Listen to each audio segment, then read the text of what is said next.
Tadi malam, langkah Prabowo buat Barat tak berkutik, RI pegang kendali, tak bisa didikte asing.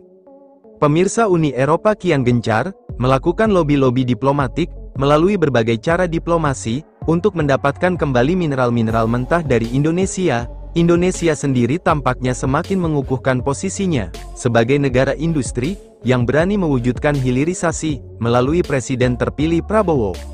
Prabowo Subianto berkomitmen melanjutkan kebijakan hilirisasi Presiden Joko Widodo untuk memastikan kekayaan Indonesia dapat dinikmati dan dirasakan sepenuhnya oleh rakyat. Kekayaan kita masih belum sepenuhnya dinikmati oleh rakyat Indonesia. Karena itu, perjuangan Pak Jokowi harus dilanjutkan. Beliau punya strategi hilirisasi, kata Prabowo.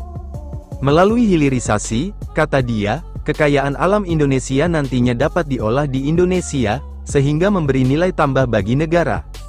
Prabowo juga optimis jika program hilirisasi dapat terus dilanjutkan lantaran pihaknya telah membuat strategi yang disokong oleh tim pakar dengan kemampuan serta pengalaman mumpuni. Saya katakan di sini, kita mampu dan kita akan mewujudkan cita-cita itu.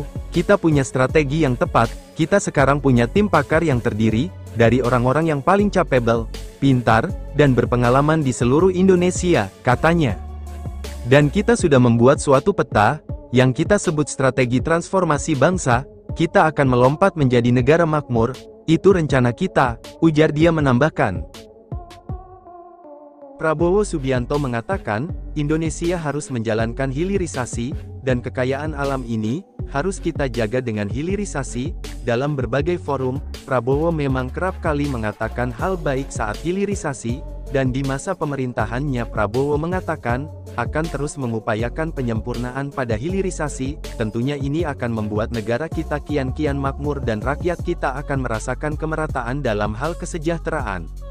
Jika dilihat dari sudut pandang Uni Eropa, hilirisasi ini bisa menghambat industri mereka, terbukti dengan adanya gugatan di WTO. Uni Eropa berharap Indonesia mencabut larangan tersebut, dan mendesak Indonesia untuk menyerah. Namun tampaknya pemerintah Indonesia berada dalam jalan keseriusan untuk mewujudkan ekosistem di industri di dalam negeri. Terbukti pemerintah Indonesia tidak sedikit pun gentar dalam menghadapi gugatan ini. Yang ada pemerintah Indonesia semakin menggencarkan gugatan-gugatan yang ada. Artinya kali ini usaha dan jerih payah pemerintah mulai membuahkan hasil karena tampaknya harga nikel kembali meroket. Seiring dengan sudah terbentuknya smelter-smelter nikel dalam negeri, harga nikel menembus rekor tertinggi pada tahun ini, membuat RI mendulang cuan dari ekspor nikel mencapai lebih dari 100 triliun sejak awal tahun. Menurut data London Metal Exchange, pada penutupan perdagangan, harga nikel kontrak 3 bulan berada di harga $20.054 per ton, melonjak 2,50% dalam sehari, dan menandai penguatan 2 hari beruntun. Selama sebulan terakhir harga nikel kokoh, dalam tren penguatan nyaris 10%.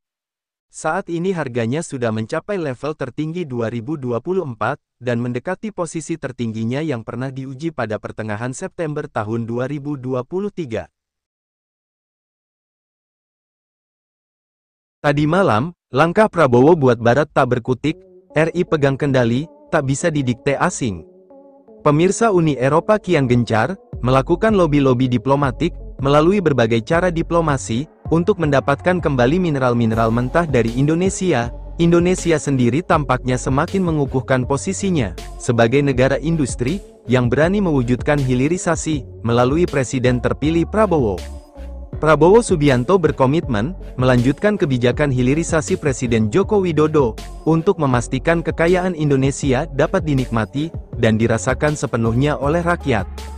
Kekayaan kita masih belum sepenuhnya dinikmati oleh rakyat Indonesia. Karena itu, perjuangan Pak Jokowi harus dilanjutkan. Beliau punya strategi hilirisasi, kata Prabowo. Melalui hilirisasi, kata dia, kekayaan alam Indonesia nantinya dapat diolah di Indonesia, sehingga memberi nilai tambah bagi negara. Prabowo juga optimis jika program hilirisasi dapat terus dilanjutkan lantaran pihaknya telah membuat strategi yang disokong oleh tim pakar dengan kemampuan serta pengalaman mumpuni. Saya katakan di sini, kita mampu dan kita akan mewujudkan cita-cita itu. Kita punya strategi yang tepat, kita sekarang punya tim pakar yang terdiri dari orang-orang yang paling capable, pintar, dan berpengalaman di seluruh Indonesia, katanya. Dan kita sudah membuat suatu peta, yang kita sebut strategi transformasi bangsa, kita akan melompat menjadi negara makmur, itu rencana kita, ujar dia menambahkan.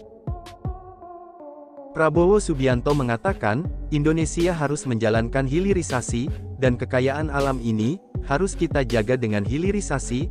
Dalam berbagai forum, Prabowo memang kerap kali mengatakan hal baik saat hilirisasi, dan di masa pemerintahannya Prabowo mengatakan, akan terus mengupayakan penyempurnaan pada hilirisasi, tentunya ini akan membuat negara kita kian-kian makmur dan rakyat kita akan merasakan kemerataan dalam hal kesejahteraan. Jika dilihat dari sudut pandang Uni Eropa, hilirisasi ini bisa menghambat industri mereka, terbukti dengan adanya gugatan di WTO. Uni Eropa berharap Indonesia mencabut larangan tersebut, dan mendesak Indonesia untuk menyerah. Namun tampaknya pemerintah Indonesia berada dalam jalan keseriusan untuk mewujudkan ekosistem di industri di dalam negeri.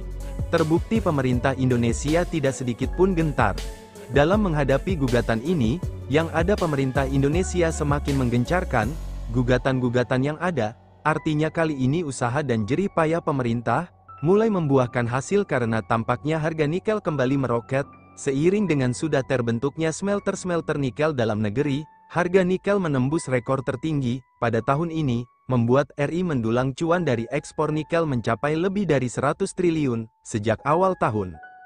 Menurut data London Metal Exchange, pada penutupan perdagangan, harga nikel kontrak 3 bulan berada di harga $20.054 per ton, melonjak 2,50% dalam sehari, dan menandai penguatan 2 hari beruntun. Selama sebulan terakhir harga nikel kokoh, dalam tren penguatan nyaris 10%. Saat ini harganya sudah mencapai level tertinggi 2024, dan mendekati posisi tertingginya yang pernah diuji pada pertengahan September tahun 2023.